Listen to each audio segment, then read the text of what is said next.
Now, a scrappage scheme to help motorists purchase a new electric vehicle is on the way. A government grant could provide €8,500 towards a new EV for a motorist who's scrapping a petrol or diesel car over 13 years old. Well, motoring journalist with the Irish Independent Geraldine Herbert is here to discuss. Thanks for coming in to talk to us this evening. So we have had scrappage schemes in the past. How do they work and who do they benefit?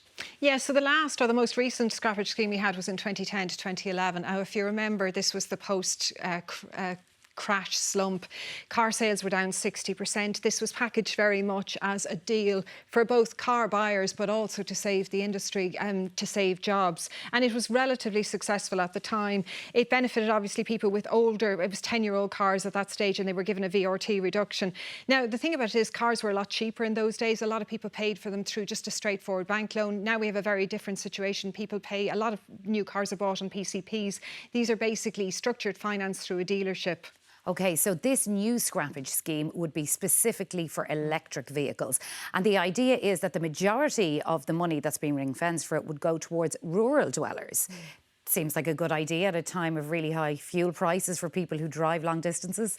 Yes, so the idea behind it is that obviously rural dwellers are more car dependent. They use their car more and EVs are less bought. They're outside urban areas. So the idea is that if you gave them more supports. The questions that have to be asked, Sharon, though, is if you're driving a 13-year-old car, are you doing so because you have options? Are you doing so because you can't afford to change your car? Now, if you can't afford to change your car, you're really going to be able to bridge the gap between the grant and the cost of a new car. Now, remember, that $8,500 is not actually new money. $3,500 of that is an existing grant, and the prices that are given for EVs build that in. So you're effectively only getting $5,000. So if you're looking at an average sized EV for a family, maybe $30,000, $32,000, there's a big gap between what the grant is going to give you or what, the scrappage is going to give you and the cost of a new car. How are you going to finance that? Is the charging network up to this? Because if you're talking about targeting rural dwellers, presumably you would say, well, they probably have a driveway, they can install a charger, charge at home, but they're still driving long distances, aren't they? Yeah, they're definitely covering more distance, and this is why the government wants to get them into EVs. But the problem is the charging network is still patchy. It's still not as good as it should be, depending on where you live. The other thing as well is just because you're in a rural area doesn't mean you have a driveway. You could have a terraced house, you could be living in an apartment.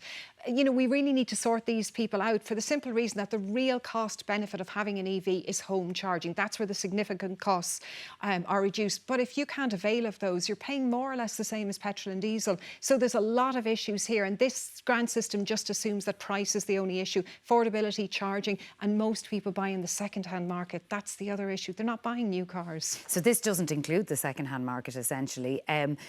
Where should this 10 million be spent then? Because if you're 10 million, it sounds like a lot of money first up, and it's only a pilot, so presumably if it worked, there would be more money available. Do you think that money could be better spent? Yeah, I think if you're looking at EVs, I'd put more money into fleets. I'd get fleets because when those cars go into the second-hand markets, they filter down. So you're growing a second-hand market at various different price points for people. I would look at charging infrastructure. There's no doubt it puts people off. But on a general basis, well, if you're looking at rural Ireland and why they're car dependent because they don't have enough options.